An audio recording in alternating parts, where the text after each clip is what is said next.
कैसे हो बच्चों। उम्मीद करते हैं आप अच्छे होंगे। कल हमने जो महत्वपूर्ण प्रश्न कराए थे जो कि नवोदय में आ सकते हैं, आज उन्हीं से आगे चलते हुए आगे के प्रश्न करेंगे उन्हें समझते हुए। ठीक है, तो ध्यान से देखिएगा उन प्रश्नों को कि कैसे हल किया जाता है। हमारा अगला सवाल है 53। ये कह रहा है 1.3 मीटर भुजा वाले 4 वर्गाकार मेजों के किनारे से किनारा मिलाकर इस प्रकार रखा गया कि एक बड़ी आयताकार मेज प्राप्त हुई। इस बड़ी मेज का परिमाप क्या होगा? ठीक है, आइए सबसे पहले देखिए, एक वर्गाकार मेज मतलब यहाँ भी 1.3 होगा, यहाँ भी 1.3, यहाँ भी 1.3 और यहाँ भी 1.3। ठीक है, लेकिन क्या कह रहे हैं कि ये 4 मेजों को इस प्रकार से लगा दिया है। ठीक है, अब आप चित्र में देख सकते हो यहाँ पे। ठीक है, आप ये गलती नहीं कर देना कि चारों मेजों का एक परिमाप अलग अलग निकाल के उसे जोड़ दो, वहां गलती हो सकती है, ये ध्यान रखना। ठीक है, चारों मेजों को जब मिलाएंगे तो वो कुछ इस तरह से दिखाई देंगी। तो अब आप देखिए, ठीक है, तो 4 इसे कर लो 1.3 की गुणा कितनी में से है 4। ठीक है, 4 तिया 12 के 2 हासिल लगा 1, 4 कम 4 1 5, तो 5.2। जब इस साइड का 5.2 होगा, ठीक है, तो दूसरी साइड का भी कितना होगा 5.2 और 1.3 और 1.3 2.6 ये हो गया। ठीक, तो 2 2 4 और 6 10 का 0 हासिल लगा 1, 5 और 1 6, 6 5 11, 11 और 2 13। ठीक है, तो अब देख सकते हैं कि इसका परिमाप क्या है 13 बेटा। ठीक है, यानी कि उत्तर सी सही है। आइए प्रश्न देखते हैं, प्रश्न नंबर 54 यानी कि 14। ये कह रहा है कि दिया गया दंड चार्ट यानी ये बना हुआ है विद्यार्थी द्वारा 4 विषयों में प्राप्त अंकों को दर्शाता है। इस विद्यार्थी के प्राप्त अंकों का औसत यानी कि एवरेज निकालना है। ठीक है, तो सबसे पहले तो ध्यान से चार्ट को देख लेंगे।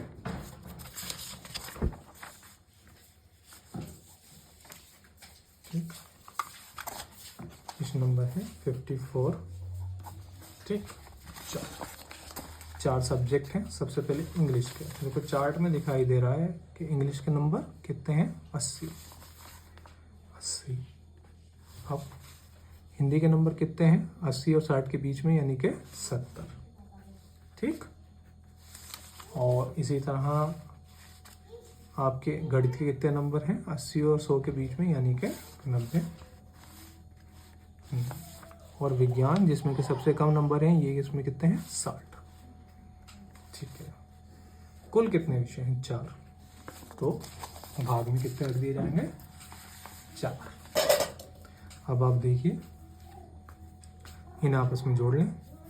ठीक है, 0 9 6 15, 15 और 7 22, 22 और 8 30, यानी कि हो गए 300। कितने सब्जेक्टों के 4 के। अब हम इसे भाग कर देंगे 4 सत्ते 28। ठीक है, बच्चे 2 2 इधर 20 बन गए, 4 पंजे 20, यानी कि इस बच्चे की जो औसत है वो कितनी है 75%। उत्तर कहाँ है 75, तो इसका उत्तर सही क्या हो जाएगा बी 75।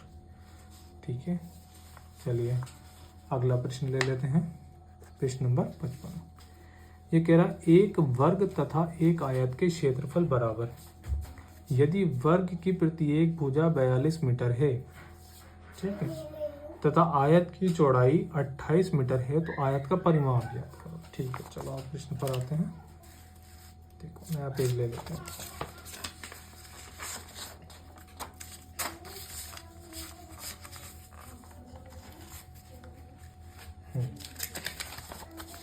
सबसे पहले तो क्षेत्रफल ही निकाल लीजिए।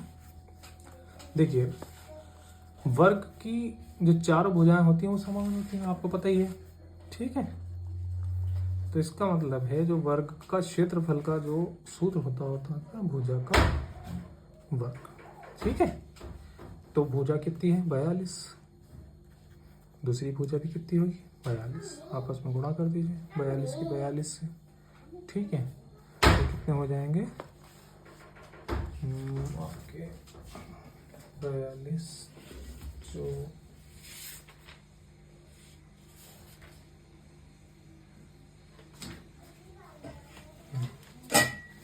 जब हम 42 की गुणा कर दीजिए, 42 गुणा 42, जब हम इसकी गुणा करेंगे तो ये आ जाएगा 1764 वर्ग मीटर।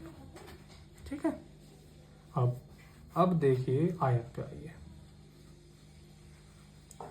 आयत की हमें एक भुजा ज्ञात है, कितनी दे रखी है, 28 मीटर। ठीक है। तो हम क्या करेंगे कि जो क्षेत्रफल है, यदि हम उसे 28 से भाग कर दें तो हमें आयत की दूसरी भुजा भी ज्ञात हो जाएगी। हम जब इसे 28 से भाग करते हैं तो हमारा उत्तर आता है 63। कितना आता है, 63। तो इस तरह आयत की हमारे पास दोनों भुजाएं आ गई, एक है 28 और दूसरी है 63। ठीक। अब ये हमसे पूछ क्या रहे हैं, ये हमसे पूछ रहे हैं आयत का परिमाप। आयत के परिमाप का सूत्र क्या होता है बच्चों, आयत के परिमाप का सूत्र होता है length into width, length plus width into 2। तो हमारे पास लेंथ और विड्थ है बच्चों 28 प्लस 63 गुणा 2। जब हम इसे करते हैं 28 प्लस 63 हो जाएंगे 91। ठीक है, 91 गुणा 2 बराबर 182। ठीक, मीटर। तो इसका मतलब है इसका उत्तर कौन सा हो गया, डी 182 मीटर। ठीक है। अब आ जाते हैं हम 56 नंबर प्रश्न पर।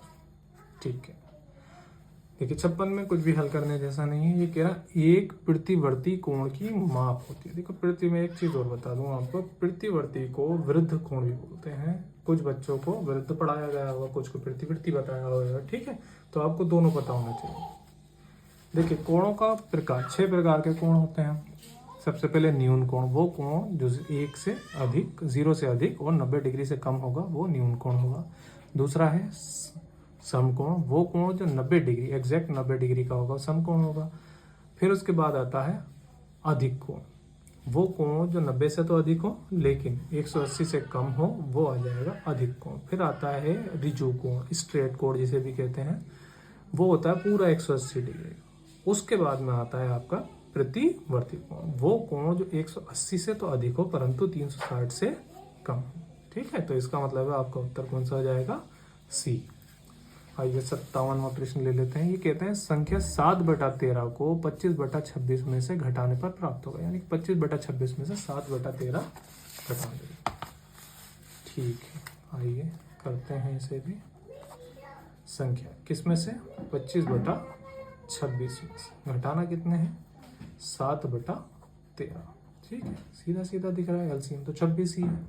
ठीक, तो 26 ही कम 26, एक बार में भाग हो गया, आ गया 25। ठीक है, माइनस 13 दूनी 26, 2 सत्ते 14।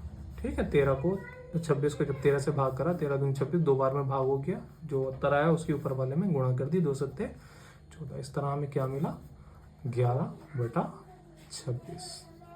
ठीक है, अब देखते हैं इसमें 11/26 किस जगह दिया गया है। देखिए ये दे रखा है 11/26। ठीक है, तो आपका उत्तर 11/26। आइए 58 प्रश्न लेते हैं। 58वें प्रश्न में वो कह रहा है एक टीवी को 16,920 रुपए में बेचने पर एक डीलर को 1,080 की हानि होती है, नुकसान होता है। वो इस टीवी को कितने में बेचे कि 1,080 का लाभ। ठीक है, आपको लाभ तब पता होगा जब आपको ये पता हो कि टीवी दरअसल कितने का था।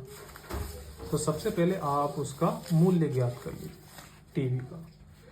टीवी कितने में बेचा, 16,920 रुपये में। हानि कितने की हुई, 1,080 रुपये। यानी कि अगर हानि नहीं हुई होती, ठीक है, तो ये टीवी कितने का होता। ठीक है, तो यानी कि इसका मतलब हानि को इसमें जोड़ लेंगे। ठीक, तो 0 और 0 0, 8 2 10 का 0, हासिल लगा 1, 9 और 1 10 का 0, हासिल लगा 1, 6 और 1 7 और 1 8, यानी कि 18,000 रुपये का टीवी था। ठीक, जिसे उन्होंने 16,920 रुपये का बेच दिया, जिस वजह से उन्हें 1,080 रुपये की हानि हुई। हमसे कहा गया है कि हमें 1080 रुपये का लाभ हो तब हम टीवी की कीमत क्या होगी, यानी कि कितने रुपए में हमने वो टीवी बेचा होगा। तो जब लाभ हमें चाहिए तो हमें उतने जितने का लाभ चाहिए उतने ही पैसों में अधिक में बेचना पड़ेगा, यानी कि 1080 इस बार जोड़ देंगे। ठीक है बच्चे, ये आ जाएगा हमारा ठीक 19,080 रुपये। अगर हमने इस टीवी को 19,080 रुपये में बेचा तो हमें 1,080 रुपये का लाभ होगा। ठीक है, आइए अगला प्रश्न ले लेते हैं 59। ये कह रहा है छायांकित भाग का क्षेत्रफल है। ठीक है, ये ध्यान रखना कि इसमें ये हिस्सा छायांकित नहीं है, ये और ये पूरा हिस्सा छायांकित नहीं है। तो देखो, इसको निकालने का सबसे बेहतर तरीका ये है कि पहले इसको आप भूल जाओ कि ये गाया गया, आप पूरे का वर्ग का क्षेत्रफल निकाल लो। वर्ग का क्षेत्रफल भुजा का वर्ग, यानी कि एक भुजा 15 है, दूसरी भी 15 है, कितना आ गया 225 ठीक वर्ग मीटर।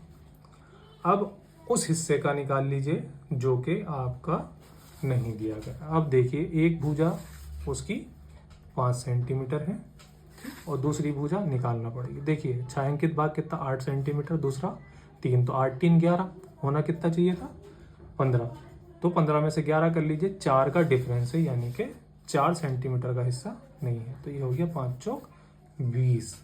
तो हम जो हिस्सा नहीं है वो घटा देंगे पूरे हिस्से में से, तो हमारा आ जाएगा 205 वर्ग मीटर। ठीक, तो 205 वर्ग मीटर है हमारा ए। तो सही उत्तर क्या हो गया ए। अब आते हैं सबसे अखीर वाले पर 60। ठीक है, ये कह रहे हैं आकृति में दर्शाए गए कोण का प्रकार। ठीक है, मैंने अभी जो क्वेश्चन नंबर 56 आपको बताया था उसमें वेरीफ करके बताया था कितने प्रकार के कोण होते हैं, 6 प्रकार के, उनमें से एक कोण ये है, बस ये नापने को क्या है। देखो बच्चों, ये इसके लिए डी की भी आपको जरूरत नहीं है। ठीक, आपको पता होना चाहिए कि एक सीधा कोण जो होता है वो 90 डिग्री का होता है। ठीक, तो ये 90 नहीं, 90 से ज्यादा है। और एक पट जो कोण होता है वो ऋजु कोण होता है, वो 180 का होता है। ठीक, पूरा का पूरा कोण, खाली इतना हिस्सा 90 का। तो ये कोण आप देख सकते हैं 90 से तो ज़्यादा है लेकिन 180 से कम है। ठीक, तो आपको क्या बताया गया था, वो कोण जो 180 से कम हो, 90 से ज़्यादा हो, वो कोण कहलाता है अधिक कोण। ठीक है, तो आपका उत्तर हो गया अधिक कोण। तो प्यारे बच्चों, यही थे प्रश्न जो कि गणित में पिछले साल आए थे। इसमें जो भी आपकी क्वेरी हो वो मुझसे ज़रूर पूछें। अब कोई दूसरा सेट पिछले वर्षों का मैं आपको फिर से हल करके दिखाऊंगा। उम्मीद करता हूँ इससे आपको मदद मिली होगी, और अगर फिर भी किसी तरह का आपको डाउट है तो आप कमेंट करके मुझसे पूछ सकते हैं। Thank you.